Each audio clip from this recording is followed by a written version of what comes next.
I still remember the sound of crystal glasses chiming beneath the golden lights of the reception hall in Richmond, Virginia. The kind of night meant for laughter, for promises, for beginnings. My son Ethan stood at the head table, his smile steady but nervous, and I could almost see the little boy who once saluted me with a plastic flag in our backyard. That was before he ever knew who I truly was.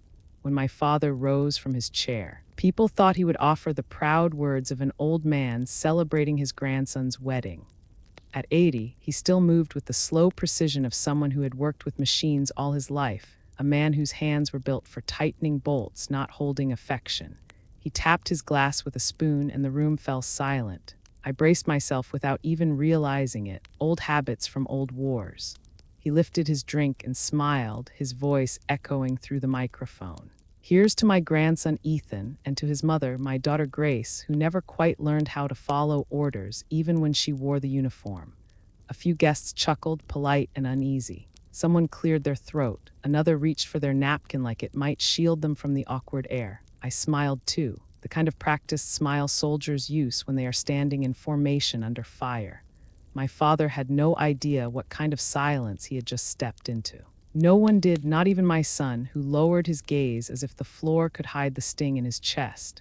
I felt the burn of the wine before I tasted it, and for a heartbeat, the chandelier lights blurred like flares on a distant ridge. You learn after enough battles that dignity doesn't always announce itself. Sometimes it waits. It bides its time. It lets people underestimate you until the truth has no choice but to stand up on its own. He didn't know that 4 of the men sitting at the groomsmen table had once saluted me every morning at sunrise.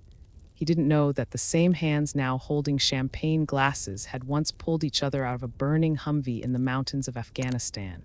He didn't know because I never told him. I never told anyone. That night I let the laughter fade on its own. I let the room breathe in its own shame. I simply sat there, the quietest person in the crowd, waiting for the moment when respect would finally remember its way home. If you believe that dignity always finds its way back, stay with me.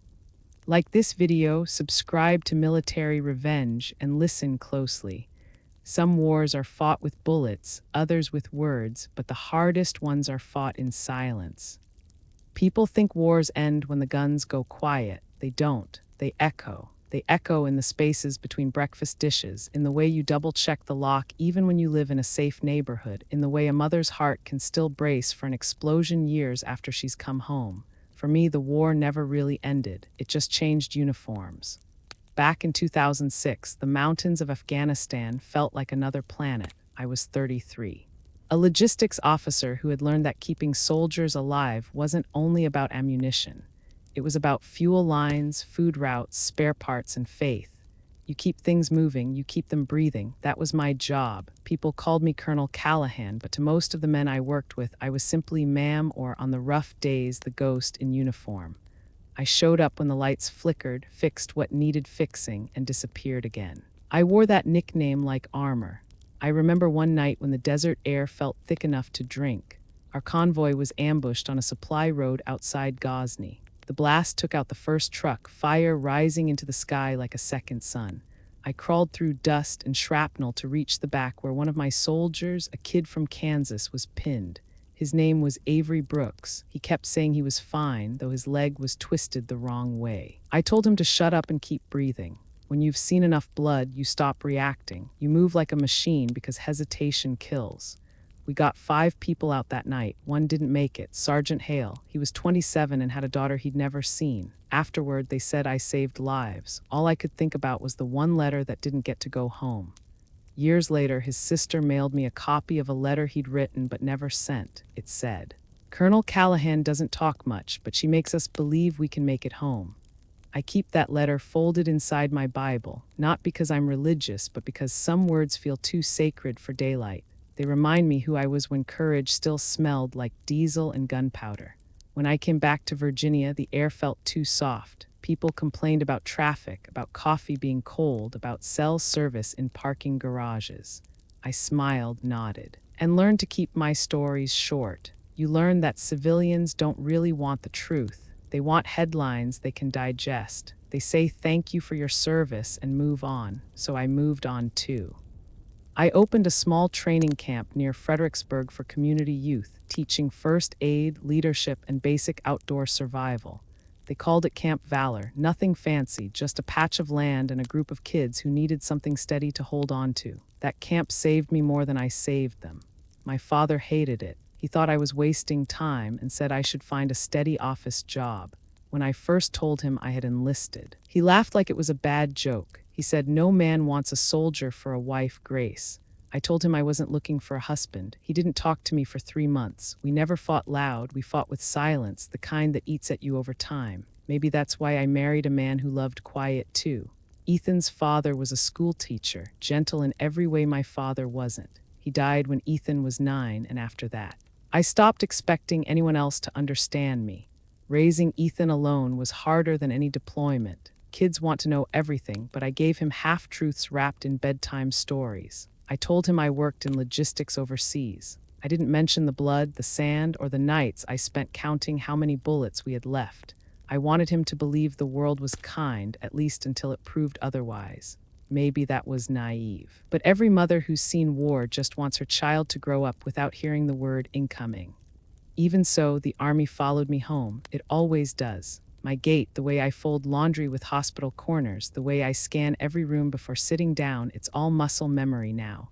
Some people call that discipline. I call it residue. And residue doesn't wash off. It clings to you, to the way you love, the way you forgive. The way you look at a sunset and wonder what kind of cover it would make if shots rang out. There's a photograph of me and my unit, framed in an old wooden box under my bed. In it, we're all covered in dust, squinting at the camera, pretending not to be exhausted. 5 of those faces were at my son's wedding. They had different names now, husbands, fathers, coaches, but I still saw the same look in their eyes when the music played that night. Recognition. The kind of bond that doesn't fade even when decades try to blur it. Sometimes I wonder why I stayed silent all those years, why I never told Ethan the truth about what I did, who I was. Maybe it was guilt. Maybe it was the way my father's words burrowed into me, convincing me that no one wanted a woman who'd carried a rifle.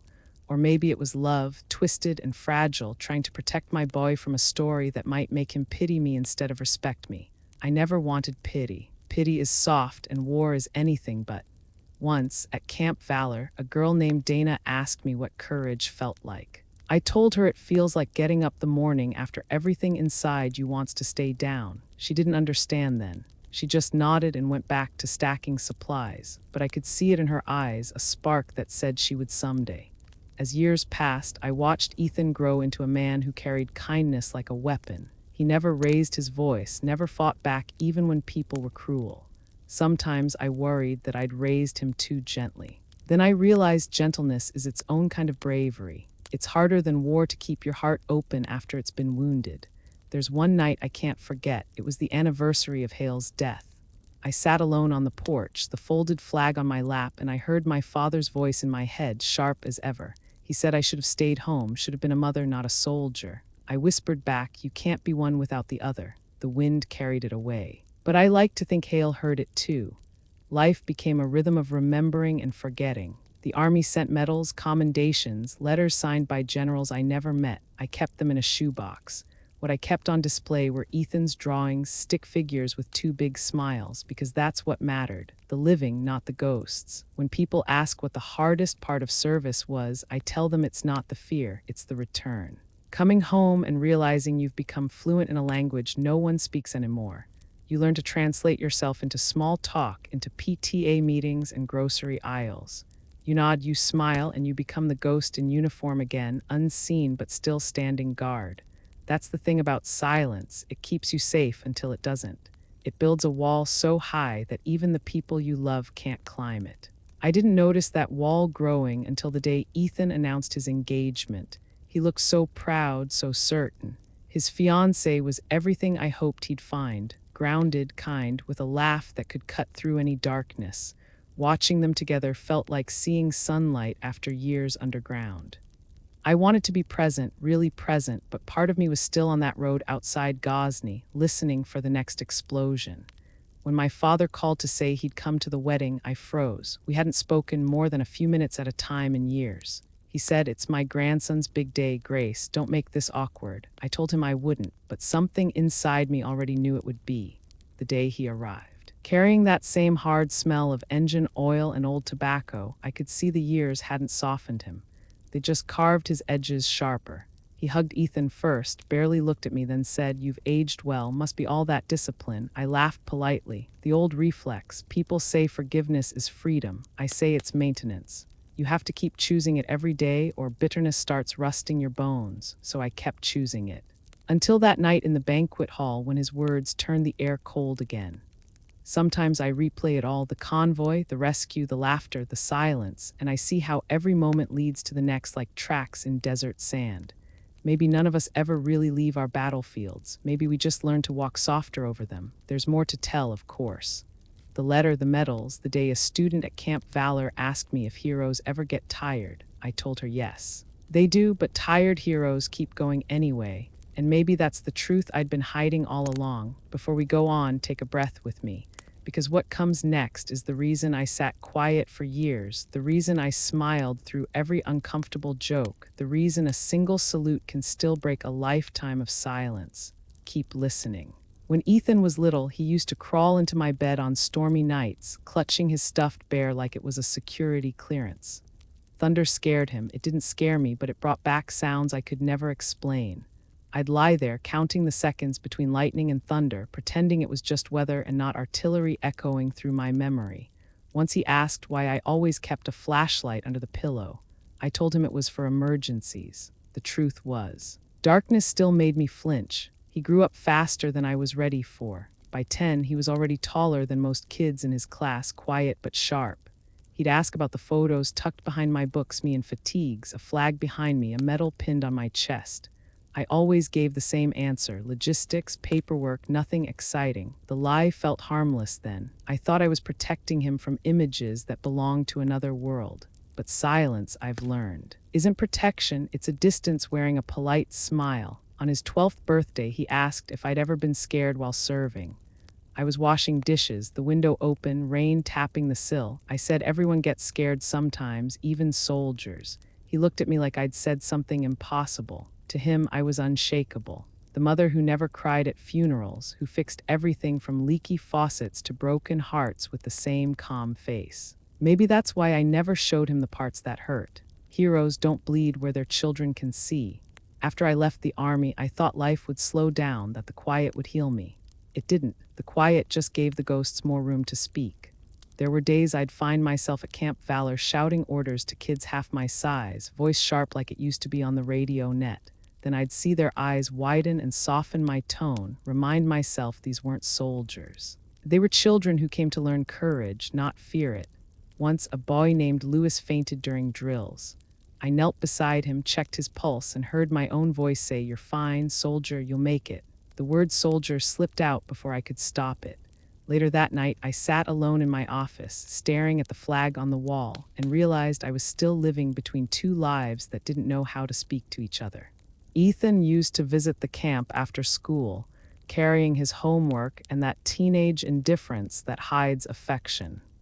He'd watch the training, shake his head, and tease, "Mom, you treat them like recruits." I'd laugh and hand him a sandwich. Sometimes he'd stay late, helping set up tents or clean gear. He was good with people, even the troubled ones. Kids listened to him. Maybe they sensed the strength he got from growing up around discipline disguised as love. When he left for college, the house went too quiet again. I filled the silence with chores, with letters to veterans, with fixing things that didn't need fixing. I'd walk into his empty room and smell his shampoo, the faint trace of laundry detergent. War teaches you that nothing lasts, so you hold on to every scent, every echo. I'd tell myself he was safe, that the world he lived in was kinder than the one I'd known. But deep down, I never stopped scanning for danger. Mothers don't retire from vigilance. My father and I spoke less after Ethan left. He'd call on holidays, ask about the camp, make small talk about weather and car repairs. Sometimes he'd mention my service, not with pride, but with a kind of curiosity, like he was trying to understand how his daughter became something he'd never imagined. Once he said, "You were always stubborn, Grace. Guess the army liked that." I wanted to say they didn't like it, they needed it, but I bit my tongue. With him, truth always came wrapped in caution tape. the older I got. The more I saw how different generations carry war differently. My father's wars were fought with hands and tools, sweat and survival. Mine was fought with radios, logistics, decisions that could starve a platoon if I got them wrong. He couldn't see courage in planning routes or ordering supplies. To him, courage was charging forward. To me, it was keeping others alive long enough to go home. One summer, Ethan brought home his girlfriend, Claire. She was studying nursing. All light and laughter, the kind of girl who brought warmth into any room. She asked about my service over dinner, genuine curiosity in her eyes. Before I could answer, my father, who had joined us that night, cut in. He said Grace never really saw combat. She just made sure the real soldiers had what they needed. He smiled as if it were a compliment. Claire nodded politely, not realizing she just stepped into an invisible minefield. I excused myself, went to the porch and let the night air calm me. Inside, I heard Ethan say quietly, "Grandpa, that's not fair." My father replied, "Life's not fair, son. Neither are wars." Later, Ethan came out and sat beside me. He didn't say anything for a long time. Finally, he asked, "Did you ever kill anyone?" I looked at him, my own son, and saw the boy who used to fear thunder. I said, "I saved people, Ethan. Sometimes that's harder." He nodded slowly, as if filing the answer away for a day when it would make sense. That conversation haunted me, not because of the question, but because of the silence after. He didn't press me further, and I didn't offer more. We were both too careful, walking around the truth like it might explode. I think he knew there were parts of me he wasn't ready to meet yet. The older I became, the more invisible I felt. At the grocery store, people called me ma'am in that automatic way reserved for middle-aged women with good posture. They didn't see the soldier underneath. They saw a woman who probably volunteered at church or baked for charity drives. I didn't correct them. Sometimes it's easier to be underestimated. You can observe more that way, but nights were harder. There's a kind of insomnia that doesn't come from caffeine or stress. It comes from memory. I'd wake up at 2 or 3 in the morning, hearing phantom engines, the whir of helicopters that weren't there. I'd make coffee, sit on the porch, and let the cold seep in. That's when I'd take out Sergeant Hale's letter. The ink was fading, but the words still burned. He'd written, "If I don't make it, tell her I was proud to serve under her. Tell her she taught me that strength isn't loud." I traced the lines with my finger and whisper, "You made it home, Hale, you did." The war took many things, but it also gave me clarity. It taught me that love and loss aren't opposites, they're siblings that hold hands in the dark. Every time I looked at Ethan, I saw both. The love of what I'd fought for and the loss of what I'd missed while fighting. When Ethan graduated college, I sat in the back row, proud but quiet. He dedicated his speech to the people who taught him resilience. He didn't mention my service, didn't have to. His eyes found mine in the crowd, and that was enough. I thought maybe, finally, the distance between us was closing. But life has a way of testing the walls we think are solid. When he announced his engagement to Claire, my father offered to pay for part of the wedding. I should have known strings would come attached. He wanted to give a toast. He wanted to make amends in his own clumsy way. I said yes, thinking maybe forgiveness could bloom in public light. I was wrong. Looking back now, that wedding night feels inevitable, as if all the years of silence were leading to that one cruel sentence spoken into a microphone. But before that moment, there were smaller cracks, things I ignored because love makes you believe time heals pride. It doesn't. Pride ages like rust. There's a memory that always returns when I think about my father. I was 10, standing beside him in the garage while he fixed an engine. He told me there are 2 kinds of people in this world, Grace, those who fight and those who fix. I said, maybe I'll do both. He laughed, a deep mechanical sound. Years later, when I joined the army, I realized I'd kept that promise. Sometimes I wish I'd told him that earlier, shown him the letters, the medals, the faces of the men who came home because of what we did, but I never did. Maybe I was waiting for him to ask. Maybe part of me still wanted his approval even after all those years. That's the cruel thing about family wounds. They bleed quietly long after the battle ends. In the months before Ethan's wedding, my father called more often.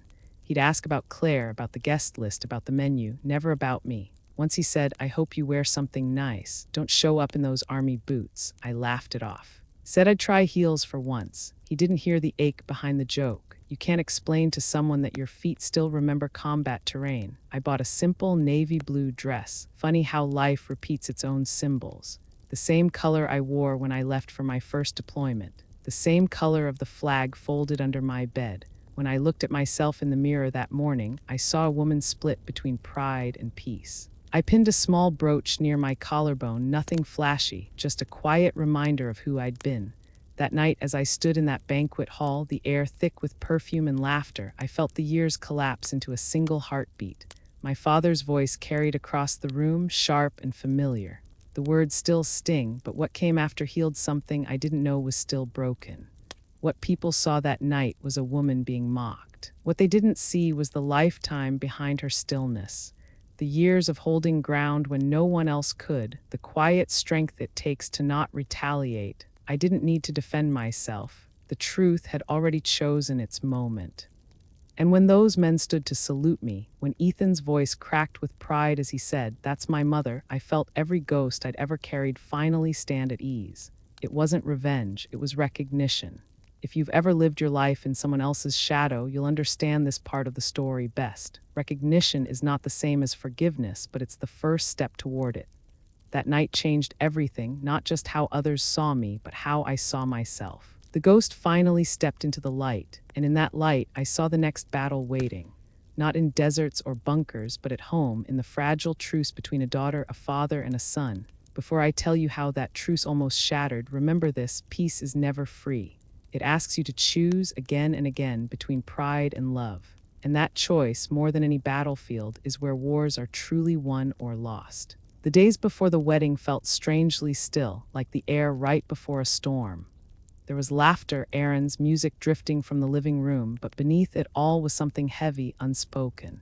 I could feel it in my chest, a pressure that had nothing to do with excitement. My father had arrived 3 days early, suitcase in hand, smile too tight to be genuine. He greeted everyone like an actor stepping into a familiar role. To strangers, he looked like a proud grandfather. To me, he looked like a man pretending the past had never happened. Ethan was doing his best to keep things easy. He wanted harmony. He wanted joy. Every time my father made one of his little jabs, Ethan would change the subject or refill a drink, like patching holes in a sinking boat. I saw the effort in his eyes, that polite exhaustion that children of divided families learn too young. He shouldn't have had to carry that. One morning, I found my father sitting on the porch, oiling his old pocket knife. He didn't even look up when he said, "Don't wear heels, Grace. You'll hurt that bad knee again." I kept my voice steady. "The knee's fine," he grunted, unconvinced. A few minutes later he added, "You look tired. Maybe skip the cake." I didn't answer. I just watched the sunlight hit the trees and tried to remember how to breathe without turning everything into discipline. The thing about subtle cruelty is that it hides behind familiarity. He wasn't shouting. He wasn't even angry. He was simply asserting control, one comment at a time, and I let him because arguing would only turn the air colder. I'd survived war zones quieter than this house. Ethan called that afternoon to check in. "Mom, you're good with Grandpa, right?" I said, "Of course." He hesitated, sensing the lie. "You sure? You know you don't have to." I cut him off gently. "Ethan, it's your wedding. Let's keep the peace." He sighed. I could almost hear the smile he forced at the end. "I love you, Mom. I love you too, kid." That night, when the house went quiet, I opened the old cedar box I hadn't touched in years.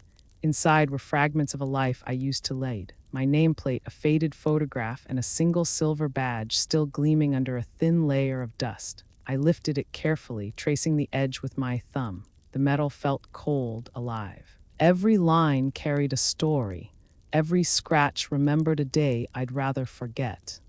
I sat there a long time, the lamp's yellow light washing over my hands, until the room felt smaller, as if the years between who I was and who I'd become were collapsing in on themselves. I remembered the last time I'd held that badge. It was the night before I came home for good. My commanding officer had handed it to me, said, "You've earned more than you'll ever get credit for." I didn't know how true that would be. When I stepped off that plane, I thought I was done fighting. But wars have a way of following you, hiding in the faces of people who think they know you. I put the badge back, but I couldn't close the box. Something in me resisted the finality of shutting it away again. Instead, I let it sit open on the table beside me like a conversation I wasn't ready to end. That night, I dreamt of the base, the sound of choppers in the distance, the smell of diesel, the taste of dust on my tongue. I dreamt of Ethan's 7th birthday, the one I missed. The memory hit like shrapnel. I was stationed in Kandahar then, coordinating a supply run that went sideways halfway through. The convoy got pinned down for 12 hours, and by the time we made it back to base, my hands were shaking from adrenaline. I remember sitting in the dim tent, staring at a half-eaten ration bar when one of the medics handed me a piece of cake wrapped in foil. They'd saved it from the mess hall. Someone had written "Happy Birthday, Ethan" on the plastic wrap. I stared at that little piece of cake until tears blurred the letters. I never told him that part. I just sent a postcard a week later, pretending I'd remembered on time. That's the thing about service. People talk about sacrifice like it's a single heroic act, something clean and cinematic, but most of the time it's quieter. It's 1,000 small absences, missed birthdays, missed calls, moments you never get back. You trade them for duty. And you hope the math adds up later. When I woke the next morning, the sky was pale gray, the kind of light that feels like hesitation. My father was already in the kitchen, reading the paper like he'd always lived there. The smell of coffee filled the room. He glanced at the badge on the table and said, "Didn't know you kept that junk." I poured myself a cup, ignoring the bait. He folded the paper, his eyes sharp. "You think that thing makes you special?" I looked at him then. Really looked. His hands trembled slightly as he reached for his mug. For the first time, I saw the fear behind his cruelty, the fear of being small, the fear of being forgotten. I said quietly, "It's not about being special, Dad. It's about remembering who I was before you tried to make me ashamed of it." His jaw tightened, but he didn't respond. The silence between us stretched like barbed wire. I left the kitchen before it drew blood. Later that day, I found Ethan in the garden, trimming flowers for the ceremony. He looked up, smiled, and said, "You nervous?" I laughed. "About weddings." "No, about family dinners maybe." He grinned, shaking his head. "You two have the weirdest way of showing love." I wanted to tell him it wasn't love, it was survival, but I bit my tongue. Some truths don't help anyone. He told me he was glad Grandpa came, said it felt like closing a circle. I nodded, thinking of all the circles I'd spent my life trying to close. War, duty, motherhood, they all loop back eventually. Maybe this one would too. That evening I sat on the porch, the air heavy with the smell of honeysuckle. The wooden box rested beside me, open once more. I turned the badge over and caught my reflection in its shine. Time had softened my face, but not my eyes. The eyes were still the same ones that had stared down fear and refused to blink. I realized then that I wasn't ashamed of who I'd been. I was just tired of explaining her to people who would never understand. As the sun dipped behind the trees, I whispered to no one in particular, "Tomorrow, I'll just be his mother. That's all that matters." The words felt steady, final. But even as I said them, I knew the world doesn't let you choose which version of yourself walks into a room. Sometimes the soldier comes whether you invite her or not, and somewhere deep inside, I could feel her stirring again. The morning before the rehearsal dinner began like any other, but something in the air had shifted. Even the light seemed thinner, stretched across the walls like it didn't want to settle. My father sat at the breakfast table, stirring sugar into his coffee with slow, deliberate circles. Ethan moved around the kitchen, tying his tie too tight, pretending not to notice the way we avoided each other's eyes. Claire was humming softly, her voice fragile, as if she could sing the tension away. When Ethan left to pick up the florist order, my father looked up from his paper. "You don't have to make a speech, you know. Women never sound right at those things." I let the words hang there. They didn't sting the way they used to. They just sounded tired, like echoes from a past that refused to die. He added, "Maybe just smile for the photos. You've always had a strong jawline." I almost laughed at the absurdity of it, but laughter would have given him permission to keep going. So I stayed silent. That silence must have said more than words, because he shifted in his chair, uneasy. For the first time, I saw him hesitate, like he was trying to remember the line between teasing and cruelty. Maybe he realized that line had faded a long time ago. He took a sip of coffee, eyes fixed on the window. "You know, Grace, I did what I could. Raising you wasn't easy." I nodded, even though that wasn't the apology I needed. Some wounds can't be patched with half sentences. That afternoon, I went to the attic to look for the photo album Ethan wanted for the wedding display. The smell of cedar and dust hit me like a memory. Boxes stacked neatly, each labeled with my handwriting from years ago, Deployment Camp Valor, Ethan's school years. I sat cross-legged on the floor, flipping through old photos. There was one of Ethan, age 5, standing in the yard holding a paper flag. He'd drawn a stick figure in uniform and labeled it Mommy the Helper. My throat tightened. He'd always seen me as someone who helped, never someone who fought. Maybe that was my doing. Maybe that was what I wanted all along. I found another photo, me in uniform, standing beside Sergeant Hale and the others, dirt smeared on our faces, exhaustion and pride in our eyes. For a moment, I let myself smile. Then I noticed Ethan's footsteps on the stairs. He peeked into the attic doorway. "Thought I'd find you here," he said. He walked over, sat beside me, and glanced at the photo in my hand. "You look fierce." I laughed softly. I was just doing my job. He studied the picture again. "You never talk about it." "I told you logistics," I replied automatically. He looked at me, then really looked, and said, "You're not just logistics, Mom. I've seen the letters." I froze. "What letters?" He hesitated, then reached into his jacket pocket. "The ones you kept from the army box. I was looking for old photos last week, and I found them." He pulled out the creased paper, Sergeant Hale's letter. My heart stuttered. "Have you read it?" He nodded. "I'm sorry. I didn't mean to snoop.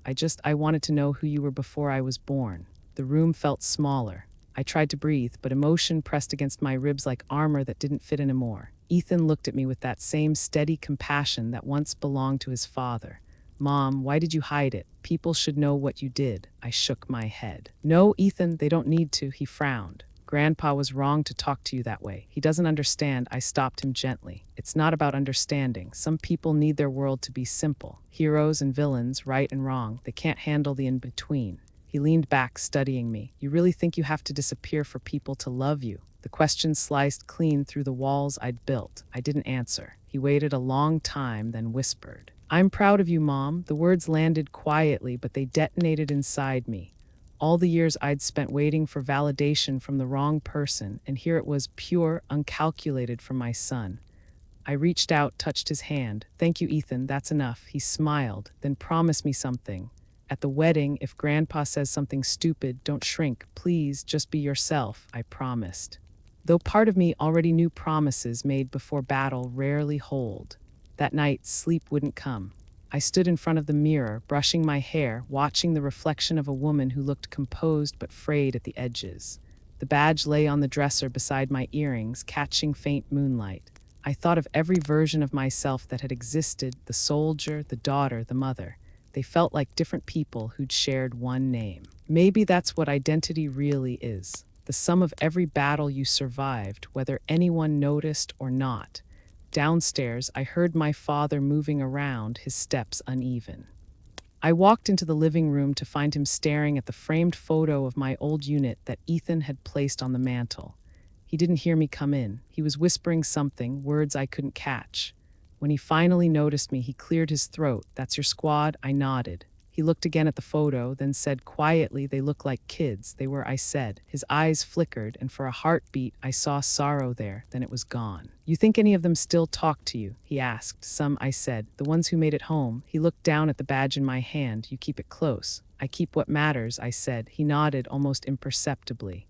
For a moment, the room held something fragile, almost peace. But pride is a stubborn ghost. He broke it with a small, bitter laugh. "You always had to prove something, didn't you?" I wanted to tell him I never wanted to prove anything. I just wanted him to stop underestimating me. But what good would that do now? Instead, I said, "Maybe I just wanted to survive." He didn't answer. He walked past me, muttering, "Tomorrow's a big day. Don't make it about you." When he went upstairs, I stood in the quiet, feeling the weight of his words settle on me. That was always his fear, that my strength somehow diminished his own. I wondered if he ever realized how small that made him, and how large he'd made my silence. I stayed up late writing a letter to Ethan, just in case. Old habit. Soldiers plan for contingencies. I told him how proud I was, how I hoped he'd never carry resentment the way our family had. I folded it, sealed it, and slipped it into my purse, a relic for a war that hadn't yet erupted. The next morning, sunlight poured through the windows like forgiveness. Claire's laughter filled the kitchen. Ethan was already dressed in his tuxedo for the photos, hair slightly messy, eyes bright. He looked like hope.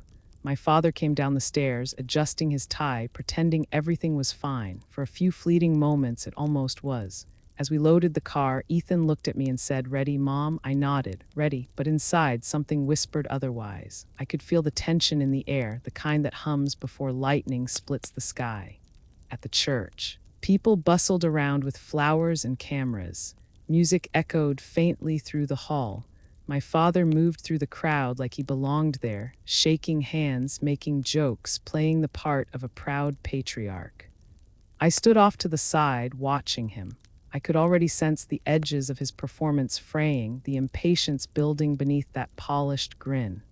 During the rehearsal dinner later that evening, the speeches began. Claire's father spoke first, tender and simple. Then Ethan thanked everyone, voice steady but emotional. I thought maybe we'd make it through the night untouched.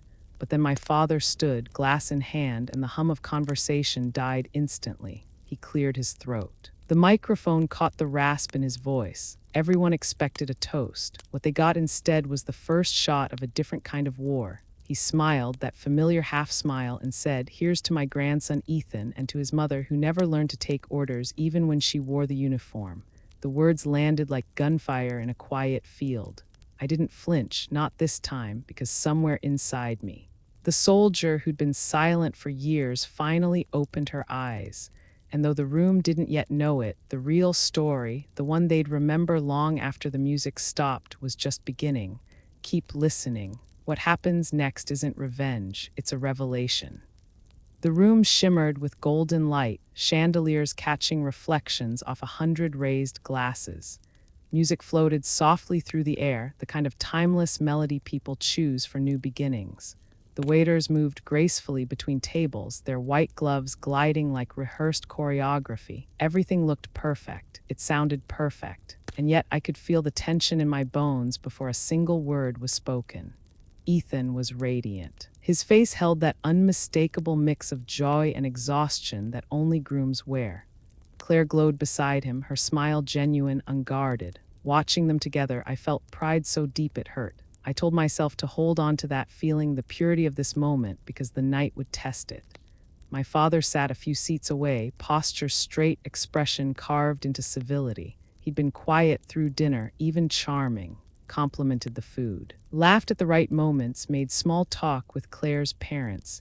To anyone else, he looked like a model grandfather, but I knew that stillness too well. It was the same kind of quiet that settles over the field right before the first shot is fired. The MC called for toasts. One by one, friends and family stood up. There was laughter, a few tears, the usual awkward anecdotes. I smiled when Ethan's college friend told a story about how he once slept through an entire final exam. Claire's maid of honor shared how she knew they were meant to be when Ethan fixed her car without being asked. It was light, warm, harmless. Then the microphone found its way to my father. He stood slowly, as if savoring the weight of the moment. His hand trembled slightly as he raised the glass. People turned toward him, expectant. He cleared his throat. His voice catching in the amplifier with that low rasp age gives to men who have said too much in their lives. "Here's to my grandson Ethan," he began, and the crowd murmured politely. And to his mother, my daughter Grace, who always loved giving orders but never learned to take one. The laughter that followed was brief, brittle, uncertain. It rose halfway, then fell like something embarrassed of itself. A woman near the front tried to hide her smile behind her glass. Another reached for her husband's hand under the table. Ethan's head dropped just slightly, like he was bracing for impact. I sat still. My pulse didn't change. My face didn't move. I'd learned long ago that composure can be its own kind of armor. I looked at my father, and for a moment I saw not malice but habit, the reflex of a man who never learned any other way to feel powerful. He went on, rambling about how stubbornness must run in the family, how some people just can't help but do things their own way. The words floated across the room like ash from a fire no one wanted to admit was burning. Then came the high-by moment, the tiny, absurd mercy that breaks tension just enough to keep the world spinning. A man at the back table, red-faced from too much wine, gestured too broadly and sent his Bordeaux glass slipping from his hand. The arc of deep red caught the light as it spun through the air. Gasps rippled across the room, but before it could crash, a woman, one of Claire's aunts, darted forward, catching the stream with her white napkin, saving the carpet and the illusion of grace all at once. The crowd exhaled. A few soft laughs followed, uncertain but grateful for the interruption.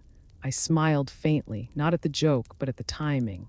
Life has a way of inserting comedy into tragedy just to remind us it's still in charge. When the laughter faded, my father cleared his throat again, sensing he'd lost his audience. He wrapped up his speech with something about family resilience, about how Callahans never quit. The irony hung in the air, sharp enough to cut. The MC clapped too enthusiastically, eager to move things along. Music returned, but it couldn't fill the silence that lingered between tables. The sound felt hollow, like someone trying to whistle through grief. Ethan reached for my hand under the table, squeezed gently. His palm was warm, steady. I turned to look at him, and the expression on his face nearly broke me, that mix of love and helpless anger. The kind only a child can feel when watching his parents be diminished in public. I wanted to tell him it was fine, that I'd survived worse, but the words stuck in my throat. Across the room, I saw one of the groomsmen glance toward me, a tall man with the unmistakable posture of someone who'd worn a uniform once too. His eyes met mine briefly, then flicked toward my father, then back again. I could see understanding there, recognition. He leaned toward another man beside him, whispered something, and I noticed it, the quiet shift, the way the air thickened around their table. It was subtle, but if you've ever stood in formation, you recognize it instantly, the gathering of composure before action. Music swelled again, polite and meaningless. My father sat down, satisfied, unaware that the balance of power in the room had already changed. The conversations resumed, brittle at first, then picking up momentum as people tried to recover. But I could feel eyes on me, sympathetic, curious, awkward. Pity is a heavy perfume. It lingers longer than respect. I lifted my glass, pretending to sip. My reflection in the wine shimmered like another version of myself staring back, the woman I used to be, the one who commanded convoys and briefed generals, the one who didn't need permission to speak. I wanted to keep her quiet. This was Ethan's night, his moment, but ghosts have their own timing. A string quartet began to play near the stage. The melody was delicate, but something about it felt wrong, too calm, too fragile. It was the kind of music played in the final scene of a film, right before the truth surfaces. My father leaned over, his voice just loud enough for me to hear. "You know, Grace, you really do clean up well. Almost makes people forget." "Forget what?" I asked. He smirked, swirling his wine. "Whatever it was you were trying to prove all those years." The words landed like old shrapnel, dull, familiar, but still capable of drawing blood. I turned to him and smiled. "You always mistake quiet for weakness." He frowned, confused by my calm. At that moment, Ethan rose from his seat, walked toward the microphone. His expression was unreadable, but his movements were precise, deliberate. He tapped the mic once, and the soft thump silenced the room. I could see the tension in his shoulders, the way his chest rose and fell as he steadied himself. He looked out at the crowd, then at his grandfather. "I just want to say something," he began. The guests shifted, uncertain. My father smiled politely, assuming it was another toast. Ethan's voice was calm, but there was steel beneath it. "You all know my mother as Grace, the woman who never talks about herself, who always sits quietly in the back of the room. What most of you don't know is that she spent 8 years in Afghanistan. She was a colonel. She commanded men twice her size, and some of them are sitting here tonight." The words struck like a slow, rolling wave, disbelief, then silence. My father's hand froze around his glass. The groomsmen table stirred. 4 men stood at once, their movements synchronized by instinct rather than plan. They turned toward me, eyes steady, jaws set. And then without a word they saluted. Time fractured. The room didn't breathe. The violinist's bow hovered midair, trembling. And in that stillness, for the first time in my life, I saw my father speechless. If you've ever waited your whole life for a moment of truth, you know it doesn't roar. It arrives quiet, like justice finally exhaling. That's how it felt right then, the sound of silence turning into respect. What came next changed everything. But that's another part of the story. Don't blink, you'll want to hear it. No one moved. The salute held the room hostage, suspended in the kind of silence that only truth can create. The 4 men stood unwavering, their hands raised in perfect formation. I could see the shine in their eyes, not pity, not nostalgia, but respect. The kind that is earned, never given. Someone gasped softly, a sound that broke through the quiet like a crack in glass. My father's hand lowered his glass by instinct, the faint tremor in his fingers visible even from across the table. The color had drained from his face, leaving him pale beneath the golden lights. Ethan's voice carried through the microphone again, steady and proud. "These men served under my mother. They told me once that she saved their lives more than once, but she never talked about it, not even to me. I just thought everyone here should know who she really is." Applause didn't come right away. People were still processing what they'd just witnessed, recalibrating their understanding of a woman they'd mistaken for quiet, ordinary, forgettable. Then slowly someone clapped. Another followed. The sound grew uneven at first, then sure. It wasn't polite applause. It was reverence finding its footing. I didn't look at anyone. My eyes stayed on Ethan. His face held no anger now, only peace, like he had set something right that had been wrong for too long. When he walked back toward me, I rose halfway, meeting him. We didn't hug. We didn't need to.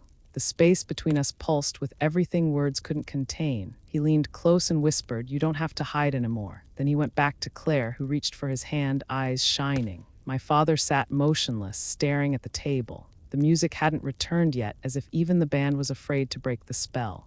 The men who had saluted took their seats quietly. I gave them a small nod, the kind of acknowledgement shared between people who have seen too much and said too little. When I finally turned to my father, he looked older than I had ever seen him. For a moment, I saw not the man who belittled me, but the one who once built a go-kart for his little girl out of scrap metal, grinning when it actually rolled down the hill. I reached for my glass and raised it slightly. To my family, I said softly. My voice was calm, even. The irony was not lost on either of us. Dinner resumed. The chatter returned, tentative at first, then growing as relief spread through the room. People began to eat again, laugh again, as though nothing extraordinary had happened, but everything had. When the band started playing, I excused myself and stepped outside. The night air hit my lungs like cool water. The stars were faint, blurred by city lights, but I could still trace the constellations I used to navigate overseas. Old habits die hard. The door opened behind me. My father stepped out. For a while, he didn't say anything. He just stood beside me, hands in his pockets, shoulders hunched. The silence between us was different now, not sharp, but fragile, uncertain. He finally spoke. I didn't know Grace. His voice cracked a little. I turned toward him. "You never asked." He nodded, eyes on the ground. Maybe I didn't want to know. Maybe I couldn't handle it. His words hung there, honest in their weakness. He looked at me then, his eyes wet. "You were over there doing all that. And I was here thinking you'd failed." I said quietly, "I didn't do it for recognition." He shook his head. "I know, that's what makes it worse." For the first time in years, I saw his pride bend into something closer to humility. He took a shaky breath. "You always had more courage than I ever did." I wanted to tell him it wasn't about courage, that sometimes surviving is just what you do because there's no other choice, but I let him speak. He looked toward the open doors where laughter drifted through the night.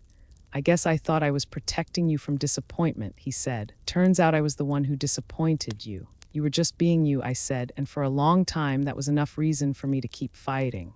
He laughed softly, the kind of laugh that sounds like it hurts coming out. "I never gave you enough credit. I gave you too much trouble. It's done," I told him. "The war's over." He looked at me then, truly looked, and I knew he understood what I meant. The war between us. The years of unspoken words, the quiet punishments, the small cruelties passed down like inheritance, all of it ended there under the soft hum of wedding music and starlight. Inside, the band began playing Ethan's favorite song. Through the glass, I saw my son pull Claire onto the dance floor, her dress shimmering as they moved. They looked like every dream I'd once had of peace made real. My father's eyes softened. He said, "You raised a good man." "We raised him," I corrected, but he shook his head. "No, you did. I just got in the way." He reached into his jacket pocket and pulled something out, a small folded paper, yellowed at the edges. "I found this in your old things once," he said, holding it out to me. I never gave it back. It was the letter from Sergeant Hale, the one Ethan had read. The ink had faded, but the words were still legible. I traced them with my eyes. "She carried us all home. You kept this?" I asked quietly. He nodded. I didn't understand it then. I thought it was just a note. But now he trailed off. I folded the letter carefully and slipped it into my purse. For the first time in a long time, I didn't feel the need to hide it. We stood there for a while, just breathing the same cool air. He finally said, "I'm sorry, Grace. I know it's late." I smiled faintly. Better late than never. Inside, someone called my name. It was Ethan. He wanted me to join the dance floor. I turned to my father. "You coming?" He hesitated. "I'll watch." I walked back inside, each step lighter than the one before. The room felt different now, not brighter, but clearer. The laughter was real again. The music is fuller. The weight had lifted. Ethan met me halfway. He didn't say a word. He just took my hand, led me to the dance floor. The song changed to something slower, something tender. As we moved, he leaned in and whispered, "I love you, Mom." I smiled. "I love you more." When the song ended, the guests clapped softly. I looked around and saw my father standing near the door, watching. When our eyes met, he raised his glass, a quiet, simple gesture. Not mockery this time, respect. And in that instant, I realized redemption doesn't always arrive as forgiveness or apology. Sometimes it's just the absence of shame. Later that night, after the last guest had left and the band had packed their instruments, I found myself alone at the table. The badge sat beside an empty glass, its surface reflecting the remnants of candlelight. I lifted it once more, not as a memory, but as a truth reclaimed. People think strength is loud, I said quietly, almost to myself, but real strength is learning to be gentle again. I slipped the badge into my purse and turned off the lights. The war inside me was finally quiet, and for the first time in years, I felt at peace, not because they finally saw me, but because I finally stopped needing them to. If you've ever waited for your moment to be seen, remember this. You don't need the world's permission to stand tall. Sometimes dignity finds its way home in silence, and when it does, the world learns to salute. The room was still trembling from Ethan's words when the first chair scraped against the marble floor. It was the sound of someone standing slow, deliberate, filled with purpose. I looked up to see Marcus Hayes, one of Ethan's groomsmen, his tall frame squared in his tuxedo, eyes fixed on my father. Marcus had been quiet all evening, blending into the celebration like another shadow in the glittering crowd. But now his voice carried clear across the hall. With all due respect. Sir, that's Colonel Callahan you're talking about. Every fork paused midair. The music stopped. The laughter, the whispers, the nervous coughs, all gone. The sentence hung there, clean and absolute. It wasn't loud, but it echoed in every corner of the room.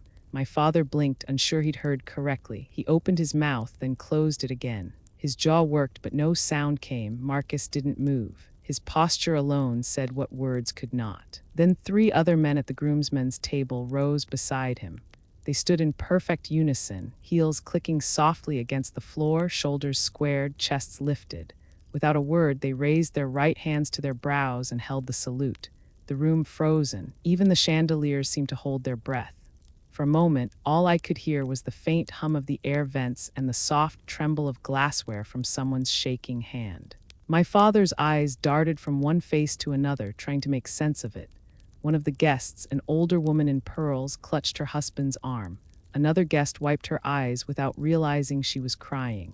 Ethan stood slowly, his chair sliding back with a soft groan. His voice came quiet but steady, carrying farther than it should have. That's my mother. Something in the air shifted, a current you could feel in your skin. The applause didn't come right away. First, there was only the silence of realization, that collective breath when people understand they've witnessed something sacred. Then softly at first, someone began to clap. Another followed. It wasn't wild or rushed. It was slow, deliberate, a standing ovation built not for entertainment, but for reverence. Chairs pushed back, napkins fell, glasses tipped, but no one cared. The entire room rose to its feet. My father didn't. He sat frozen. His fingers clenched around the stem of his wine glass. The deep red shimmered in the light as his hand trembled. Then, as if his body had betrayed him, he coughed mid-sip and the wine sputtered out in a mist of red across his shirt front. It wasn't dramatic, just human, ridiculous, almost merciful. A brief ripple of awkward laughter rolled through the room, breaking the tension for half a second, giving everyone permission to breathe again.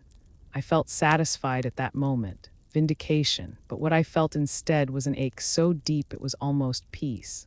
Because none of this, the salute, the applause, the recognition, had ever been about proving him wrong. It was about reclaiming the truth I had buried too long. Marcus stepped forward, his eyes meeting mine. He reached into his jacket pocket and drew out something small, wrapped in a piece of cloth. When he reached the head table, he placed it carefully in front of me, my old unit badge, polished, gleaming under the lights. "We wouldn't be here without her," he said quietly. That sentence cracked something open inside me. I wanted to respond, to deflect, to make it smaller than it was. But I couldn't. Words would have ruined the honesty of the moment. The clapping grew louder now, stronger, like waves building against a shore. I could see Claire wiping tears from her eyes. Ethan stood beside her, proud but humbled, watching the men who had once served under me salute again, this time not just for the officer I'd been, but for the mother I'd become. Across the table, my father finally stood. His face was pale, his shirt stained, but his eyes had changed. There was something raw in them, confusion giving way to recognition, pride colliding with shame. He didn't speak. He simply looked at me, then at the four men still standing, and for the first time in my life, he looked small in the right way, not diminished, but humbled. Someone brought him a napkin. He took it without looking. Gaze fixed on the badge resting in front of me. I saw the twitch in his jaw, the muscle that always betrayed him when emotion fought its way past control. He started to lift his glass again, maybe to salvage a toast, maybe to hide behind ritual. But the crowd was still applauding, and for once, the world didn't give him the stage. Ethan stepped forward, microphone in hand, voice unshaken. I grew up thinking my mom just worked too much, that she was tired. Quiet, ordinary. Tonight, I found out she was carrying a story too heavy for anyone else to hold. So here's to the women who serve, who lead, and who love even when no one is watching. The applause turned thunderous. I closed my eyes for a moment, letting the sound wash through me. I could feel every heartbeat in the room, every echo of gratitude and guilt and awe. It wasn't about revenge anymore. It was about restoration of dignity, of truth, of self. When I opened my eyes again, my father had lowered his glass. His head was bowed slightly, and though his lips moved, I couldn't hear what he said. Maybe it was an apology. Maybe it was just the beginning of one. I reached for the badge and held it in my palm. It felt heavier than I remembered, but also warmer, alive. Marcus gave a faint nod and returned to his seat. The applause faded into the lingering hum of music restarting. People began to talk again, softly, reverently. The groomsmen sat, straightened their cuffs, and smiled like men who just witnessed justice done without a word of anger. I looked around that room, all the faces, the light, the quiet awe, and thought how strange it is that the loudest victories come wrapped in silence. That was the night my past saluted my present. But the truth was, the story wasn't really about me. It was about every woman who ever swallowed her strength to make someone else comfortable. Every soldier who came home to a world that forgot their name. Every parent who chose love over pride, even when it hurt. If you're still listening, remember this. Sometimes dignity doesn't march back with trumpets. Sometimes it just walks quietly into a crowded room and stands tall until the world remembers how to stand with it. The applause had finally stopped. The music swelled again, and for the first time in years, I didn't feel like a ghost at my own table. I felt seen and whole. And the man who had once tried to silence me was now sitting in the echo of his own words, surrounded by the sound of 100 people rising for the daughter he'd once called too stubborn to follow orders. The war was over, but peace, I realized, had its own kind of power, slower, deeper, everlasting. When the applause finally faded, the room seemed to sigh. The tension that had filled every corner began to loosen, dissolving into soft chatter and the gentle clinking of glasses. Music returned, hesitant at first, like a bird testing the air after a storm. People smiled differently now, not politely, but genuinely. The air itself felt lighter, as if the weight that had pressed on everyone's chest had quietly lifted. Ethan was surrounded by friends, but he kept glancing back at me every few seconds. I gave him a small nod, telling him without words that I was all right. His bride, Claire, took his hand and whispered something in his ear that made him laugh, a real laugh, free and unguarded. It was the first time that night I saw him as someone's husband, not just my son. Marcus approached me again, this time with no formality, no distance. He smiled, the weary, knowing kind of smile soldiers share when they've seen something sacred. We didn't exchange words. He simply extended his hand and I took it. For a brief moment, the years between who I'd been and who I'd become disappeared. Then he joined the others, disappearing back into the rhythm of the celebration, leaving only the echo of that salute lingering between us. My father still hadn't moved from his seat. He sat with his hands clasped in front of him, staring at the empty glass as if it held answers. The once proud set of his shoulders had softened. He looked smaller now, not from age, but from the sudden awareness of his own blindness. I hesitated before walking toward him. Old habits made me cautious, decades of preparing for the sting behind every word. But tonight there was no sting left, only the remnants of something fragile trying to rebuild itself. When I reached him, he didn't look up right away. He spoke first, voice gravelly and unsteady. "I didn't mean to embarrass you, Grace. I know," I said quietly. He rubbed his hands together as though trying to warm them. "You spent all those years doing things I couldn't even imagine, and I sat here thinking you were lost, wasting your life." He shook his head. "I thought I knew what strength was. You taught me the other kind," I said softly, "the kind that forgives." He finally looked at me then, his eyes glassy but clear. I was wrong about you, I smiled faintly. I think we were both wrong about each other. He exhaled long and slow. Maybe, but I'll tell you this, no man in this room ever had half your backbone. For the first time, there was pride in his voice without competition, without the need to shrink me to make himself taller. He motioned to the badge still lying near my plate. You earned that, don't hide it anymore. I nodded. It's not something I wear, it's something I carry. He leaned back, thinking about that. Then he smiled, small, weary, honest. Guess that's what I should have done with my pride. A few people nearby had started dancing again. The laughter and music blended into something warm, like life resuming its rhythm after holding its breath. I turned to leave, but my father reached out and touched my wrist lightly, the way he used to when I was a child crossing the street.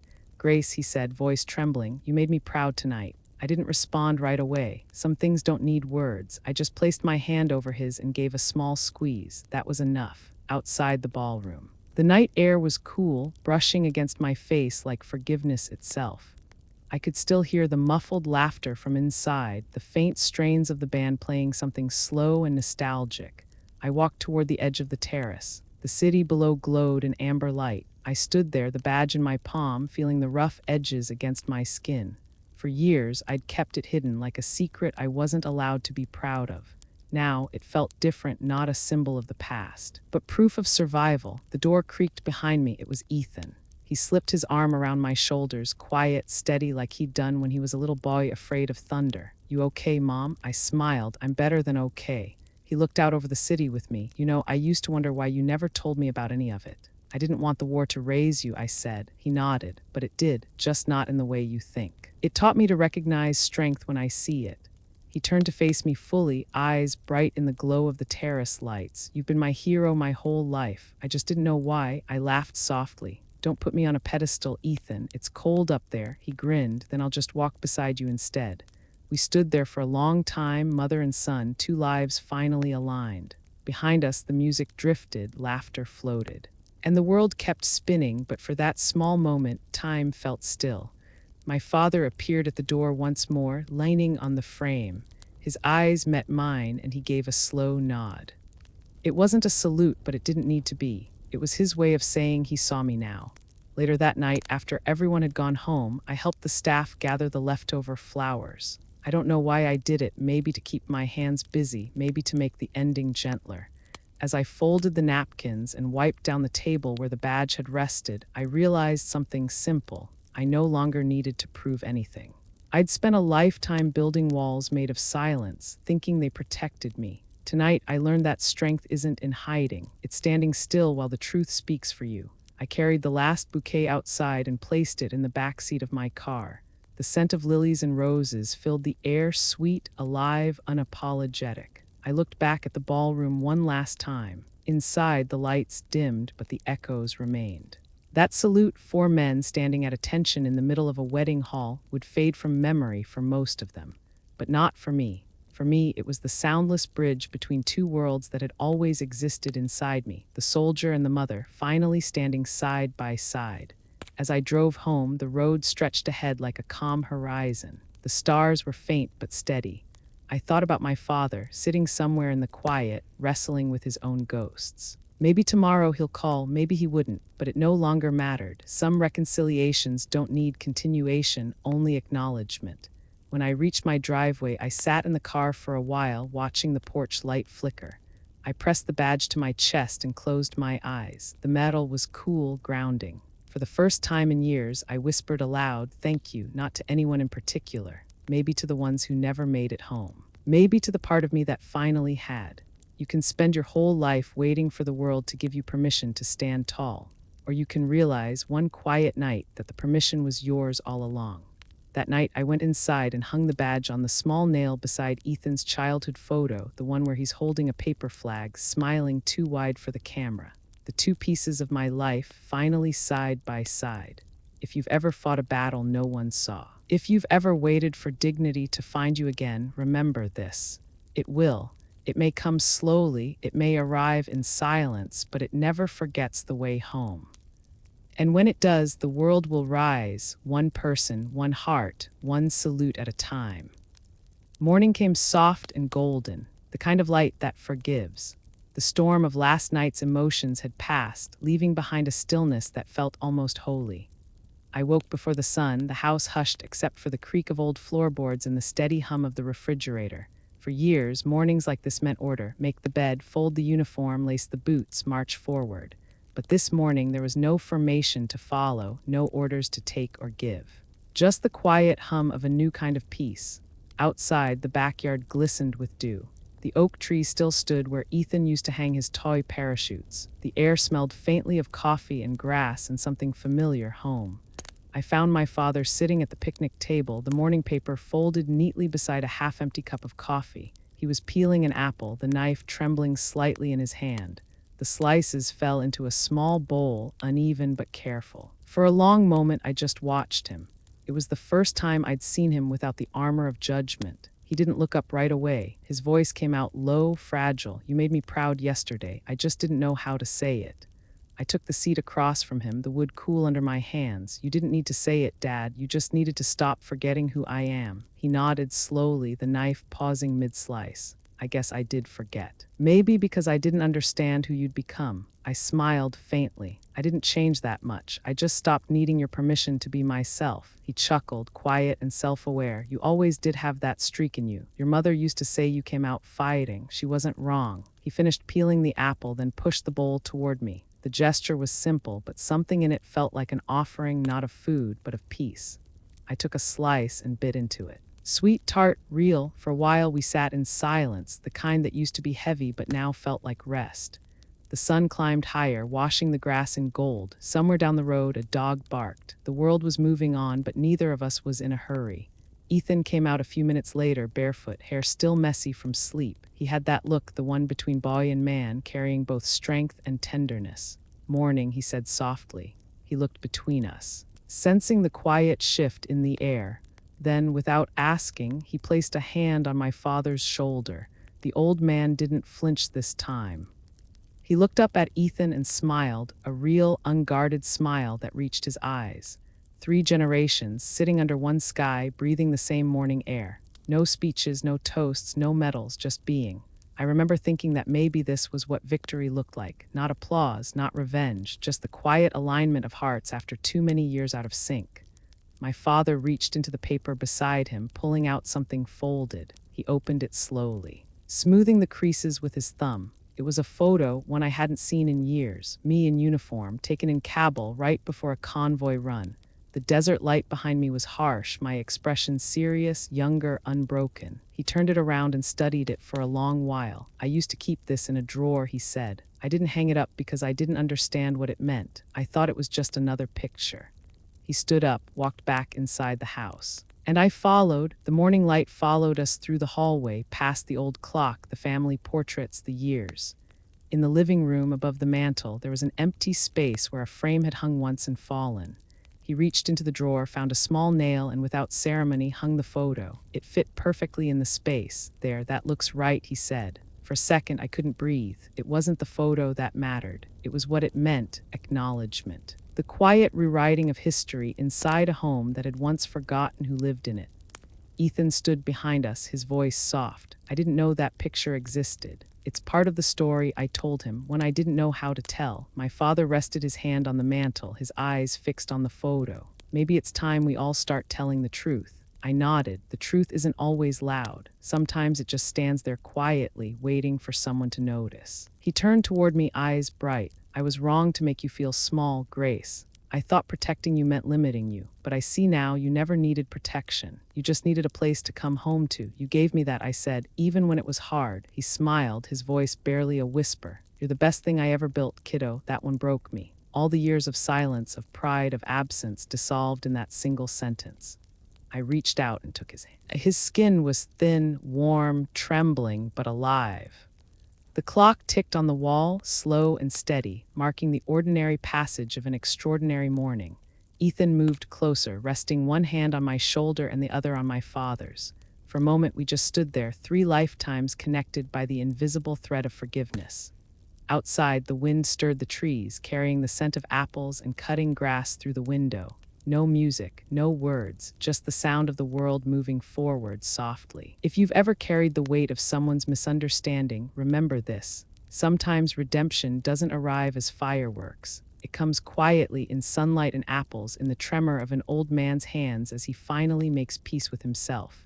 That morning, as the photo settled into its place on the wall, I realized something simple and powerful.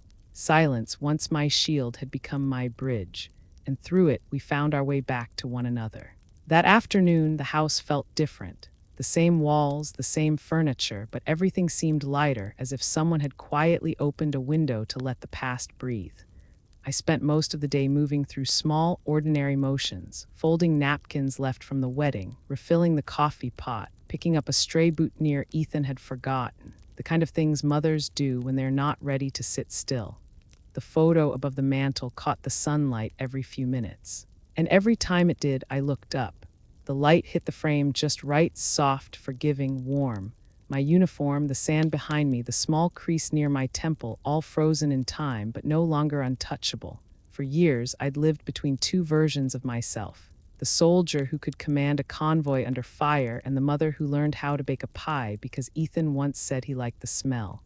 I used to think I had to choose. But maybe the real victory was never about choosing at all. Maybe it was about allowing both to exist side by side, like that picture and the one next to it of Ethan in his graduation gown. Around noon, Ethan stopped by before leaving for his honeymoon. He carried a small box tied with string. "Thought you might want this," he said. Inside was my old service patch, the one I'd sewn onto my duffel the day I shipped out. It was frayed, stained, and smelled faintly of dust and time. He must have found it in one of the storage bins. I ran my thumb along the edge of it. This patch had seen sandstorms, mortar dust, and the inside of medevac choppers. I tucked it away because I didn't want it to define me. Now it felt more like a piece of my skin finally returning home. "You kept everything," I said. Ethan smiled. Someone had to. He hugged me before leaving, long and firm. The kind of hug that says what words can't. As he drove off, the wind picked up, rustling the trees like pages turning. I stood in the doorway until the sound of his car faded. The house went quiet again, but not the kind of quiet that hurt. This silence had rhythm like breathing. I went out to the back porch and sat in the old rocking chair my father had built decades ago. It creaked like it always had. The garden stretched out before me, rows of lavender and sage, their scent rising in the sun. A hawk circled high above the tree line, steady and sure. There was a time I thought I needed the battlefield to feel alive. The noise, the command, the urgency, it gave my life shape. But sitting there, with the sunlight warm on my face, I realized something I'd never said out loud. Peace is also a kind of courage. It takes courage to wake up each morning and choose to live gently in a world that has not always been kind. It takes courage to forgive the people who failed to see you clearly, even when that person was yourself. I used to think my story ended when I came home. But maybe this is what coming home truly means, not the arrival, but the acceptance that you've already survived. Later that afternoon, my father came out to the porch. He carried 2 glasses of lemonade, careful not to spill.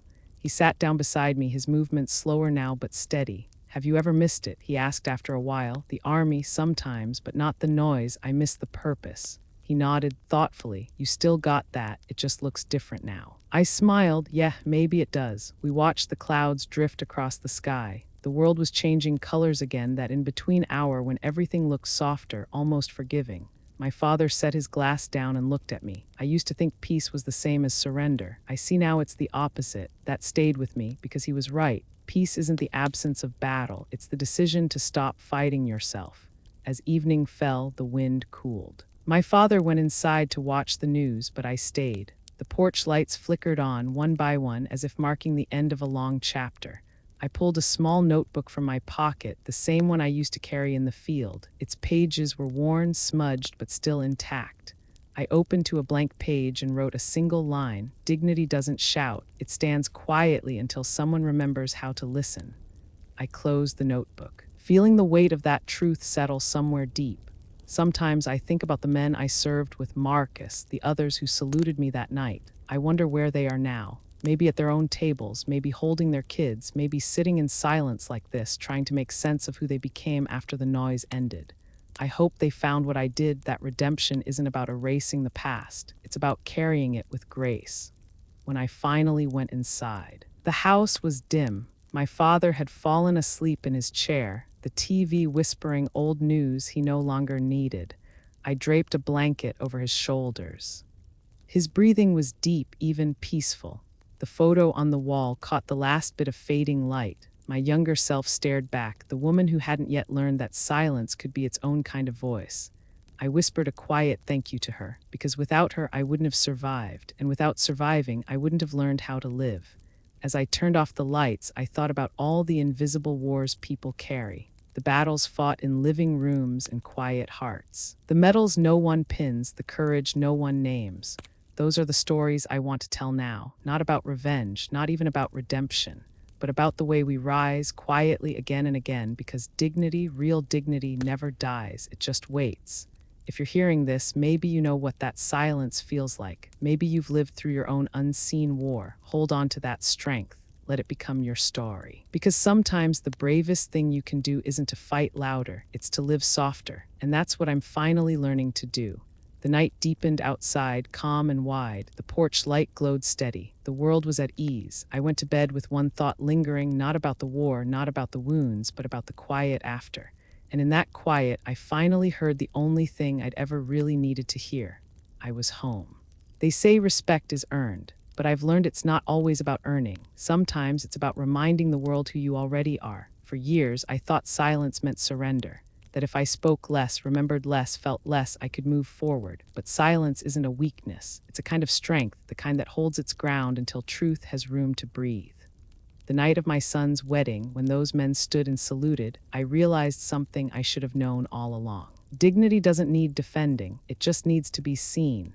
To every woman who has ever been laughed at for being too strong, too loud, too much, this story is for you. To every veteran who came home to questions instead of thanks, this salute is for you. And to every parent who carries quiet scars while still showing up for the people they love, your courage matters more than you know.